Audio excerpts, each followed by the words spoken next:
We landed in Porto, Portugal on October 21st, and the clock started ticking as soon as our passports were stamped. We had exactly 90 days from that point to see as much of Europe as possible before we had to leave the Schengen Zone by January 18th. The Schengen Zone includes 29 countries that allow non-Schengen country passport holders, like people from the United States and Canada, to enter visa-free for 90 days out of every 180 days. Yeah, and all those 29 countries are in Europe, and this is for the basic tourist visa. You don't have to apply ahead of time, at least as of 2024 when we're recording this. You just get it automatically at the first port of entry. The dates are not based on a calendar year. They are based on your date of first entry. For those 90 days, it's just like traveling between states in the United States or provinces in Canada. You don't have to get your passport stamped. It's treated like domestic travel. You do need to show your passport and your ID when you're traveling between countries to get on airplanes and trains and stuff, but they aren't going to stamp it and treat it like an international departure or arrival. Yeah, we were really confused by that at first because we had never traveled throughout Europe, and we love it. It's super easy. We're not going to list all the countries here, but most of the countries that are really popular that you want to visit are in the Schengen zone, such as Portugal, France, Germany, Greece, etc.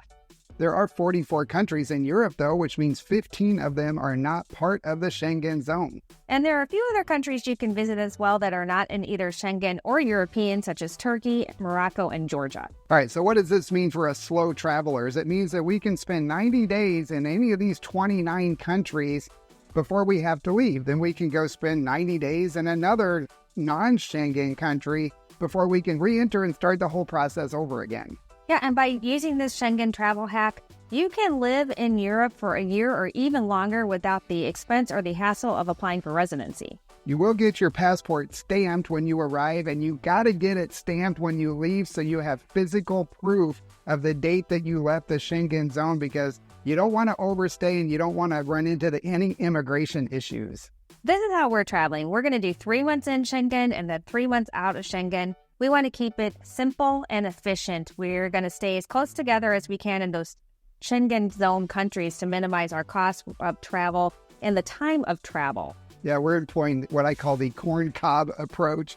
So we're starting on the west and working our way east to the non-Schengen Balkan countries, staying there for 90, and then we're going back. We're flying back to the west and working our way back. I eat my corn sideways like this. Amelia does it the wrong way. No, I like to do mine twirling, so this method does not work for me. So I'm going to call it the old school typewriter method.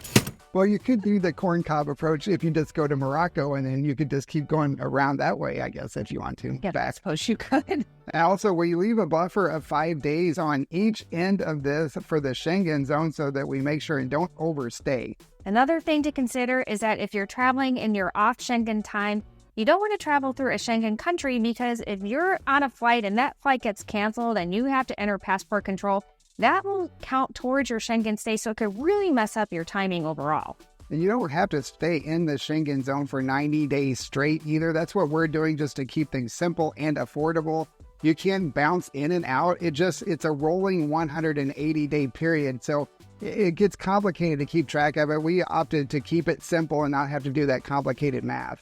We have a link to a free Schengen calculator that you guys can use to help with your planning. It's not our calculator, it's just there to give you guys a hand. Yeah, and plus another benefit to this travel approach is that if you stay in each country for less than 183 days, that's about 6 months, then you are not going to be considered a tax resident or have to file taxes in those countries. So that will save you a lot of money in taxes. Now we're going to give you some sample itineraries if you want to live in Europe for a year or even longer, and talk about some of the countries that are not in the Schengen zone. All right, so let's say that you want to stay in mostly Western Europe, that you're a big fan of Western Europe. You can enter in through Portugal and spend 3 months in Portugal, or maybe split a month in Portugal, Spain, and France. And then if you end in Paris, you can hop on the train and go to London, because the UK and Ireland are not in the Schengen zone. And for U.S. passport holders, you can stay in the UK for 6 months and Ireland for 90 days. So that gives you a lot of flexibility. Or you can go the other way, maybe start in France and work your way south, and you can go to Morocco for 90 days and spend 3 months there, and then re-enter the Schengen zone after that and just stay kind of on the western side of Europe. If you want to do more Central or Eastern Europe, then you have a lot of other options because you can start in Italy, you can go to some of the newer countries that are in the Schengen zone, such as Croatia and Slovenia. And from there, you could head over to Bosnia and Herzegovina. You can go to Serbia, Albania. That's what we did. There are a lot of options that are in that non-Schengen zone in that particular part of Europe. So what we did is we entered in Portugal, then we spent a month or more in Spain, then some time in Italy, and then a month in Greece. And then we exited the Schengen zone to Albania, where Americans can stay for an entire year on a tourist visa. We stayed there for almost 3 months before heading north from there to Montenegro. The great thing about traveling like this is that you can spend all of your 90 days in one country, or you can go to multiple countries and spend a month in each country. And we've met people who have done both and anything in between. Yeah, but don't put this off for very long if this is your dream, because more and more countries are joining the Schengen zone every year. So Romania and Bulgaria just joined as of March 31st, 2024. They were actually on our list until we heard that they were joining, but we had crossed them off our list this time. We will go there at some point, but it has to be after we've seen some of the other countries at the top of our list. Yeah, and we definitely don't want to go there in winter. This video is all about living in Europe for a year, but you don't have to stay here the whole time if you don't want to. You can go to Asia, like India, Sri Lanka, anywhere in Southeast Asia. There are countries in Africa like Egypt. We already talked about Morocco. Or there are direct flights to Mexico, Cancun from Europe, different cities in South America, plus a whole bunch of Caribbean islands. So you can go winter in the Caribbean if you want to.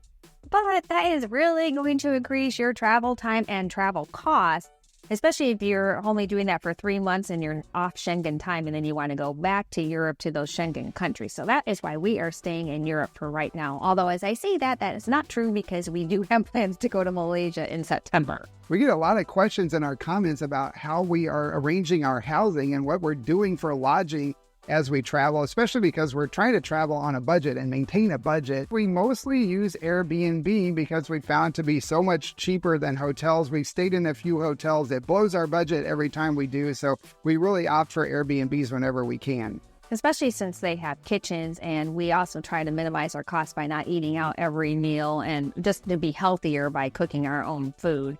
We have a blog post that goes into a lot more detail about how to get the best out of Airbnb and how to look for other options if you don't want to do Airbnbs. In order to minimize the impact that Airbnb has on the local communities, we always try to rent from like a single property owner. We try to live in the same place as the owner. So like right now, the owner of this place lives right below us. They're probably listening to us right now. We stayed in a place in Greece. The owner was next door to us. So we tried to rent from individuals who are just trying to earn an extra buck rather than big investment groups with property managers that have 50 properties on Airbnb.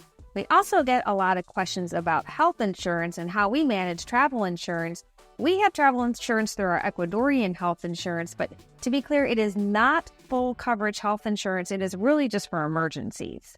Yeah, if we have some sort of regular routine doctor's appointment or need a prescription refill, we're paying out of pocket for that because we don't get reimbursed from our Ecuadorian health insurance while we're overseas. But if we do have an accident of some sort, we have to pay for that out of pocket, and then we submit those expenses and get reimbursed by our company in Ecuador. I think a lot of people ask this question because you're probably used to the U.S. healthcare system in which you have to have insurance before you can even make an appointment. But it does not work that way throughout most of the rest of the world, or maybe even the entire rest of the world. You can go make an appointment with a private doctor without any health insurance, and you just pay out of pocket. And that costs around $50 on average. At least that's been our experience. I mean, there's definitely going to be a range there depending on what country you're in.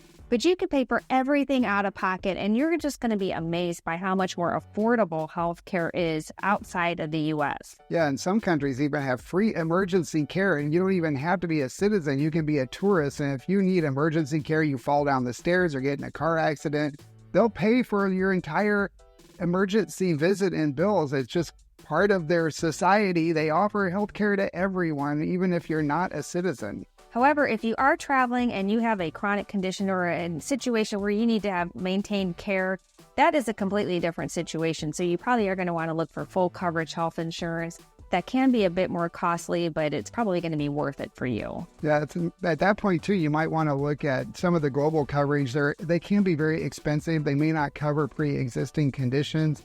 And if they do, it's going to be really costly. A better option might be to go get residency in a country and get on one of their private or the public health care plans in those countries that will follow you as you slow travel. But you might want to do that detour first to get residency somewhere.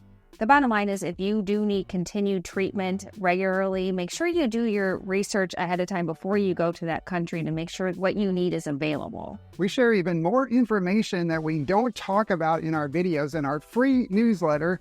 Once you sign up for that below, you can also download our free Live Abroad toolkit that will help you fast track your new life abroad. It might be easier than you think and be quicker than you think. If you're planning a visit or a move to Southern Europe, then check out these videos next. You can watch videos from Spain, Portugal, Italy, Greece, Albania, and soon Montenegro. Plus, we're going to have more to come. All right, guys, that's it for this video. Before you go, leave us a like, please, and we will see you all next time. Ciao. Ciao.